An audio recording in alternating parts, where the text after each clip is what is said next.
You look at the giants of this world, the massive corporations, the entrenched elites, the overwhelming obstacles in your path, and you feel a primal sense of inadequacy. You have been conditioned to believe that to kill a giant, you must be a giant yourself. You think you need explosive strength, massive resources, and immediate, overwhelming force. You are wrong. You are operating on the logic of a feline predator, a creature built for the short burst, the 5-second sprint, the desperate leap. When the feline misses its mark, it retreats, exhausted, its heart rate redlined, its energy depleted. This is how most of you approach your lives. You have sprints of motivation, short bursts of effort, followed by weeks of stagnant recovery and self-pity. You are not built to be a lion. You are built to be the most terrifying creature in the history of this planet, the persistence hunter. Our ancestors did not kill the kudu or the mammoth because they were faster or stronger. They were slower, they were weaker, they were smaller, but they had a biological superpower that no other predator possesses. They could not be stopped. They understood the physics of heat and the biology of grit. They knew that if they simply kept moving, if they refused to allow the giant a single moment to rest, the giant's own internal heat would eventually cook its brain from the inside out. This is how humans kill giants. We do not outpower them, we outlast them. We turn the passage of time into a lethal weapon. Most of you are currently the ones being hunted by your own environment because you have forgotten your own nature. You are sprinters in a marathon of survival, and you are burning out before the hunt even begins. You are a biological failure in progress, rotting in the comfort of your own exhaustion. Let us dissect the biology of the hunt. The human body is a masterpiece of thermal regulation. While the giant, the beast of the savannah or the massive competitor in the market, is covered in fur and relies on panting to cool its blood, you are covered in millions of sweat glands. You are an evaporative cooling machine. You can run in the midday sun at the very peak of the thermal limit while every other creature is forced into the shade. This is your sovereign advantage. You can operate when the world is too hot for everyone else, but this advantage is only useful if you have the frontal cortex capable of overriding the stop signal of the amygdala. When the giant roars, when the market crashes, when the pain in your body tells you to lie down, the nice guy obeys the pain. He stops, he rests, he waits for a better time, and in that moment of rest, the giant recovers. The heat dissipates, the opportunity vanishes. The apex predator knows that the moment of his greatest pain is the moment of the giant's greatest vulnerability. He does not stop to find himself or recover his energy. He moves, he maintains the pressure. He understands that the hunt is a game of cumulative fatigue. Every step you take is a microdose of poison to your enemy. If you stop, you're giving them the antidote. Most of you are antidote givers. You work hard for 3 days and then rest for 4, effectively resetting the hunt to 0 every single week. You're not hunting. You're just pacing in a cage of your own making. Consider the giant you're facing today. It might be a debt, a failing career, or a social hierarchy that keeps you at the bottom. You look at it and you see an immovable object. You try to hit it with a burst of effort, and when it doesn't fall, you conclude that it is impossible. You are thinking like a prey animal. You are ignoring the law of persistent pressure. A giant is just a collection of systems, and every system has a thermal limit. If you apply pressure, constant, unrelenting clinical pressure, the system will eventually overheat. The giant cannot stay in a state of high alert forever. It must rest, it must sleep, it must cool down. If you are the one who never sleeps, the one who is always there, the one who keeps moving even when the sun is at its zenith, you become the predator of the system. This is how you take down a massive competitor or an entrenched institution. You don't need to be bigger, you just need to be colder. You need to be the one who can sustain a level of effort that is unnatural to the average person. But look at you. You are distracted, you are soft, you are looking for the easy way, the shortcut, the hack. There is no hack for the persistence hunt. There is only the long, brutal grind of the savannah. If you are looking for comfort, you have already signaled your surrender to the giant. You are waiting to be stepped on. The masses are currently sprinters in a world that belongs to the marathoners. They are addicted to the quick win. They want the viral hit, the lottery ticket, the overnight success. Their neurochemistry has been hijacked by the social machine to prioritize immediate dopamine over long-term conquest. Because of this, they have lost the biological capacity for the hunt. Their endurance muscles, both physical and mental, have atrophied. They are incapable of holding a vision for more than a week. They are short-time high-time preference organisms, which is the biological definition of a subordinate. A king thinks in decades, a slave thinks in hours. If you cannot maintain your trajectory through the dark valleys of the hunt, you do not deserve the kill. You are currently operating at 5% of your evolutionary capacity, and you wonder why your life feels like a series of almosts. It is because you stop when it gets hot, you stop when it hurts, you stop when you feel like it. The predator doesn't care how he feels. The predator only cares about the gap between him and the prey. He measures his life in the closing of that gap. Every moment you are not closing the gap, you are becoming the gap. You are disappearing into the background noise of the universe. The first requirement of the hunt is the sovereign decision to never rest. You must accept that your life is a singular, continuous hunt that ends only in death. There is no retirement. There is no vacation from reality. The moment you switch off, you become the prey. This realization is what separates the sovereign man from the pillar of society. The pillar stands still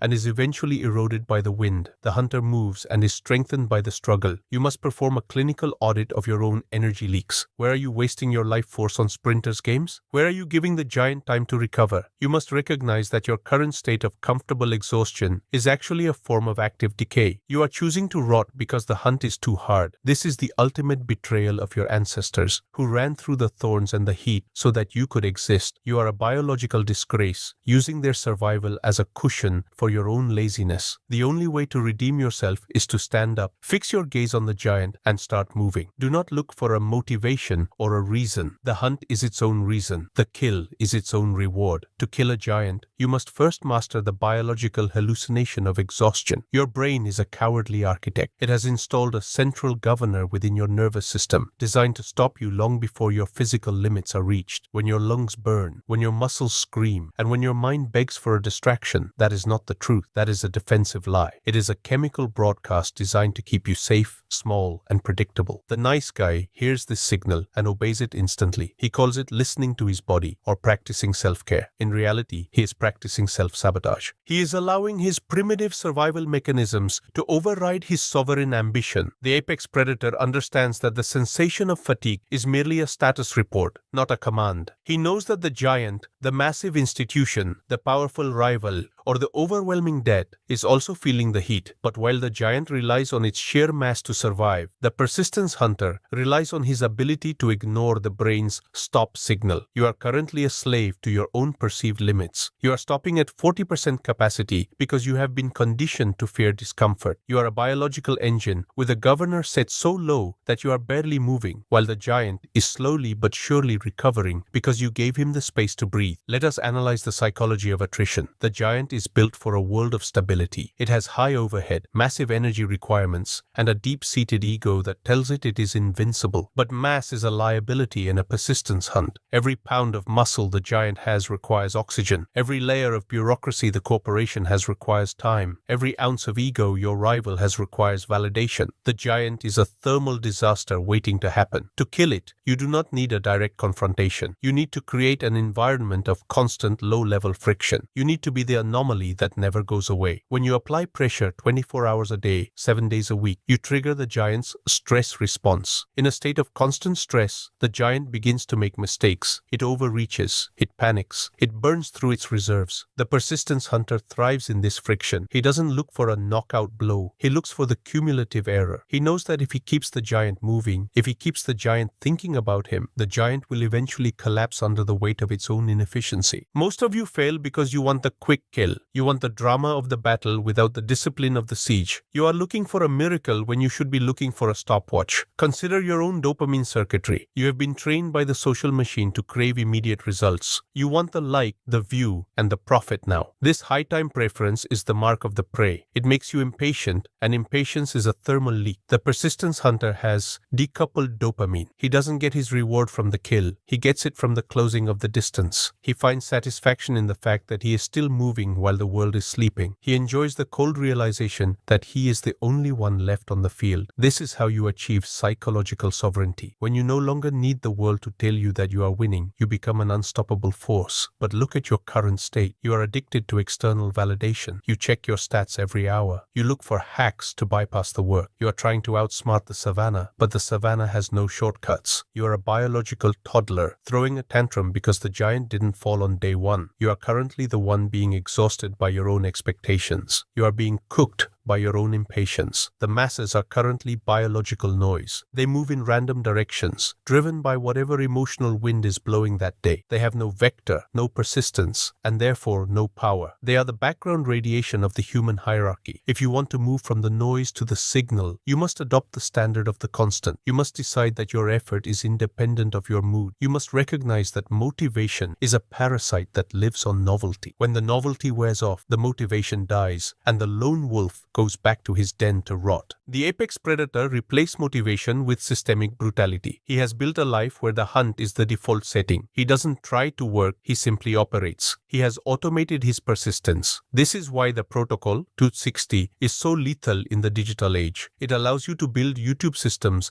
and AI-driven engines that maintain the hunt while your human hardware is resting. It turns your ambition into a digital virus that never stops applying pressure to the algorithms. While your competitors are sleeping off their burnout, your systems are closing the distance. You are using the most advanced tools of 2026 to execute the most ancient hunting strategy in history. The first step of your recovery is the brutal audit of your own fragility. You must look at your recovery time and realize it is a sign of weakness. Why do you need a weekend to recover from 5 days of mediocre effort? Why do you need a break every time you face a minor rejection? You are coddling yourself into irrelevance. You are treating your internal governor as a god when it is actually a liar. You must begin to push the thermal limit. You must find the place where your brain says no and stay there until the no becomes a yes. This is the only way to expand your biological capacity. If you stay in the comfort zone, you are effectively agreeing to your own slow motion decay. You are choosing to be a pillar that will be stepped on by the hunter who was willing to stay in the heat. Recognition of this truth is not a suggestion. It is a command for immediate mobilization. You are currently the antidote to the giant's problems because you are too weak to maintain the pressure. Stop being the cure. Become the disease. The hunt is not a game of speed. It is a game of relentless orientation. Every morning you wake up, you must reorient yourself toward the giant. You must ask, is the distance smaller than it was yesterday? If the answer is no, you have failed as a predator. You have allowed the giant to rest. You have allowed the environment to push you back. You must recognize that blind repetition of your old failed scenarios is a path to the grave. You must pivot, you must adapt, but you must never stop. The giant is waiting for you to get distracted. It is waiting for you to find a new passion or a new hobby. It is waiting for you to become a normal human again. Do not give it the satisfaction. Be the ghost that follows it through the darkness. Be the heat that it cannot escape. The savannah belongs to the one who can endure the midday sun. The world belongs to the one who can endure the silence of the long grind. Stand up, fix your gaze, and never let the giant breathe again. The environment is not a neutral backdrop for your existence. It is a thermodynamic furnace that relentlessly filters the weak from the strong. You view the sun at its zenith as a reason to seek the shade, but to the persistence hunter, the heat is a tactical advantage. It is the high temperature protocol that purifies the field. Most of you are currently paralyzed by the volatility of the modern world. You see the chaos of the markets, the shifting of the social hierarchies, and the rapid evolution of technology as threats that force you into a state of hibernation. You are waiting for the cool of the evening to begin your work, but by the time the environment is comfortable, the opportunity has already been harvested by someone who didn't wait. The giant, the massive institution or the established competitor, thrives in a world of stability and predictable shade. Its entire architecture is designed to maintain a specific internal temperature. But when the heat of uncertainty rises, the giant's mass becomes its greatest liability. It cannot dissipate the energy of crisis fast enough. Its internal systems begin to fail under the weight of their own complexity. This is where the hunt is won. You do not kill the giant by fighting it in the shade. You kill it by forcing it to run with you in the sun. Let us analyze the biological reality of the thermal limit. Every organism, every corporation, and every social system has a point where its internal heat exceeds its capacity to cool itself. In the wild, the giant beast relies on its massive muscles to move, but those muscles generate immense heat. Without a specialized cooling system, that heat travels to the brain and the vital organs, leading to hypothermia and collapse. The human predator is the only creature that can sweat through the chase. In the modern world, your cooling system is your agility, your lack of overhead, and your ability to tolerate uncertainty, while the giant is tied to its normal life, its fixed costs, its public reputation, and its rigid rigid scripts. You have the capacity to be a ghost. You can operate in the dead zones of the market where the giant is too afraid to go. You can pivot, adapt, and maintain pressure while the giant is forced to stop and recalibrate its massive, slow-moving gears. You must recognize that your current obsession with security and comfort is actually a process of insulating yourself against your own success. You are building a fur coat of habits that will cause you to overheat the moment the real hunt begins. Consider the physics of uncertainty as a weapon. Most men view a lack of information as a reason to freeze. They want a guarantee before they act. They want a proven map before they take a step. This is the hallmark of the prey. The persistence hunter knows that uncertainty is the midday sun that cooks the giant's brain. When the world is in chaos, the giant panics because it cannot predict its own survival. It begins to waste its energy on defensive maneuvers and frantic, impulsive decisions. This is when you must be the coldest presence on the field. You do not need a perfect map. You only need a direction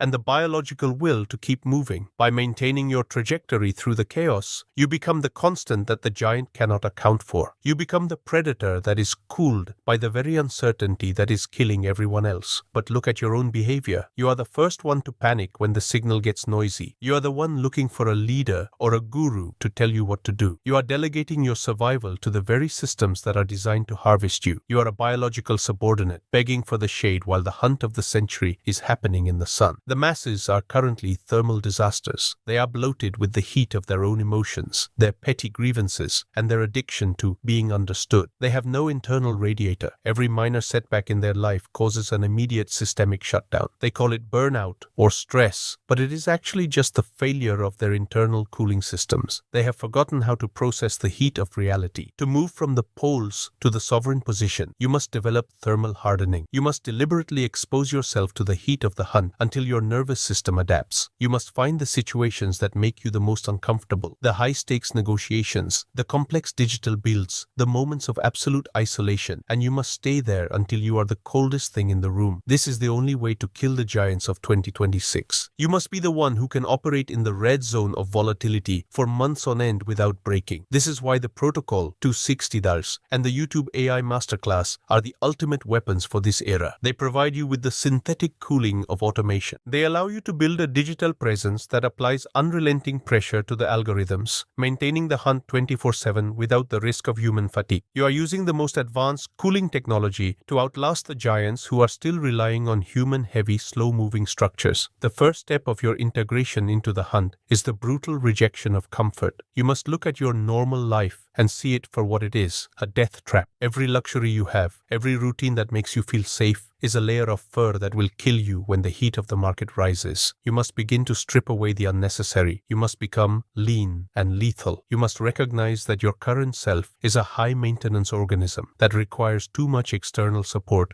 to survive a real hunt. You must move toward a low-maintenance, high-output model of existence. This is the sovereign shift. It is the realization that your ability to endure the sun is your only true asset. Recognition of this fact is not a suggestion. It is a command for immediate systemic restructuring. You are currently the antidote to the giant's problems because you are too comfortable to be a threat. Stop being the comfort. Become the friction. The hunt is won in the moments when the world is silent and the heat is unbearable. It is won when every voice in your head is telling you to find the shade and be normal. The persistence hunter knows that the normal life is a hallucination designed to keep the herd in the pen. He ignores the voices. He ignores the heat. He keeps his eyes on the horizon and his feet moving in the dust. He knows that the giant is weakening. He can hear the giant's heart rate redlining. He can see the giant's steps beginning to falter. He doesn't need to be faster. He just needs to be the last one standing. This is the sovereign endurance that has defined our species for millennia. It is your birthright, but you have traded it for a comfortable seat in a burning building. Stand up.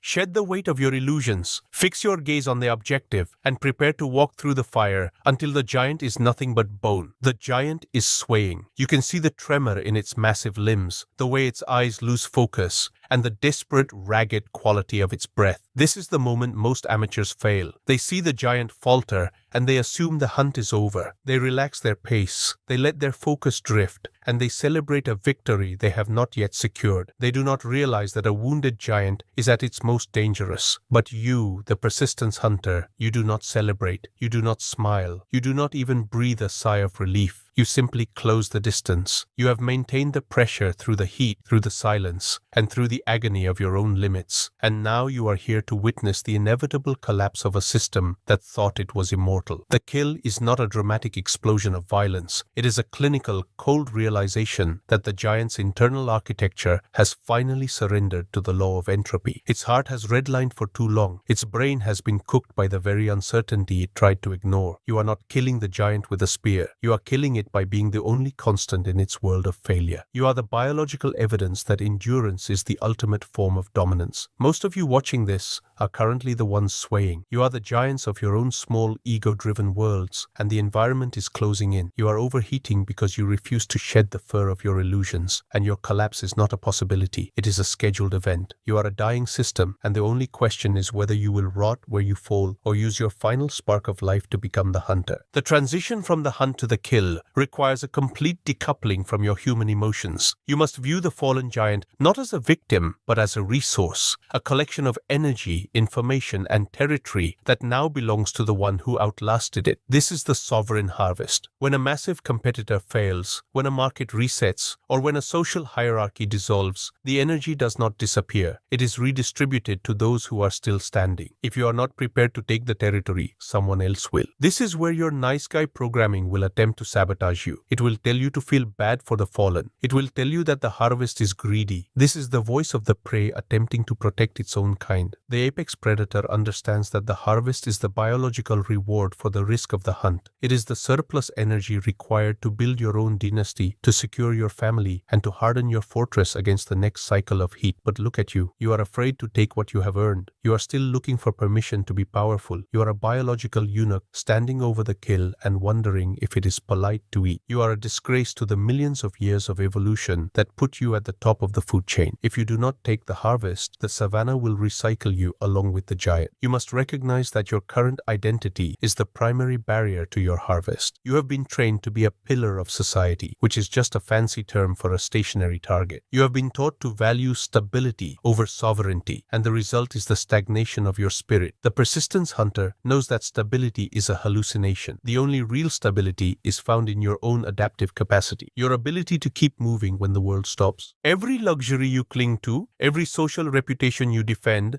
and every comfort you prioritize is a weight that slows you down. To truly kill the giants of this world, you must be willing to live in the dead zones where they cannot follow. You must be comfortable with the neopredalenust, the absolute uncertainty of the void. This is where the real solutions are born. This is where the clarity of the hunt becomes absolute. Most of you are currently running from this void, seeking shelter in the normal life that is actually a slow-motion execution. You are choosing to be a neum, a stump of a human being, because the alternative requires you to face the cold truth of your own isolation. But it is only in that isolation that you find the strength to never stop. The first movement of your new life is the brutal recognition of your own failure. You must look at the wreckage of your potential and admit, priznaj što ti zavias. Admit that you are stuck in a cycle of mediocrity and that your current path is a dead end. This is not an act of self-pity. It is a clinical diagnosis. Until you admit the patient is dying, you cannot begin the surgery. You must vypíši svoj samě očividně iluzí. List the lies you tell yourself every day to justify your inaction. List the ways you pretend that blind repetition of other people's scenarios is a valid strategy for success. It isn't. It is a path to nowhere. It is a biological white flag. If you continue to follow the map drawn by the masses, you will fall into the same pits they are currently rotting in. You are a unique biological organism, and your survival requires a unique sovereign plan. But the social machine has lobotomized your ability to think for yourself. It has made you addicted to the herd signal. You are afraid to walk alone because your amygdala thinks you will die without the pack. The truth is the opposite. The pack is what is killing you. The pack is the giant that is overheating, and if you don't detach yourself now, you will be buried in its collapse. The hunt never truly ends. It only changes targets. Once you have harvested the giant, you must immediately begin the process of fortification. You must turn your surplus energy into fixed assets of sovereignty. This is where most men fail. They spend their harvest on the same fur that killed the giant. They buy the toys, the status symbols, and the comforts that make them the next slow-moving target. The sovereign man does the opposite. He invests in his persistence systems. He builds digital empires, automated cash flows, and unhackable networks that allow him to maintain pressure on the world with less and less biological effort. This is the ultimate goal of the Protocol 260. It is a structured, clinical route designed for those who realize that they cannot win the persistence hunt using only their raw human hardware. It provides you with the digital sinew of AI-driven YouTube channels and automated influence engines. It allows you to be the predator that never sleeps, the one who applies pressure to the algorithms 24/7 while the rest of the world is drowning in the heat. It is a strogo opisani marshrat for those who have finally understood samomu ne vitashchit. You cannot pull yourself out of the mud of the modern world using the same thinking that put you there. You need a proven map. You need a cold, calculated system that ignores your feelings and focuses only on the closing of the distance. This is your final ultimatum. You are currently the prey. You are being hunted by inflation, by the social machine, and by your own decaying health. You are swaying. The heat of 2026 is rising, and your internal radiator is failing. You can continue to tell yourself that everything will be fine, or you can accept the biological command to mobilize. You can continue to be a normal human and rot in the shade, or you can become the persistence hunter who owns the sun. The giant is waiting for you to surrender. The world is waiting to recycle your energy. But if you can find the strength to take one more step, and then another, and then another, if you can refuse to let the world breathe, you will eventually stand over the bone and the dust of everything that tried to stop you. The savannah does not care about your excuses. It only cares about who is still moving when the sun goes down. Stand up, fix your gaze on the giants, and never ever stop until the territory is yours.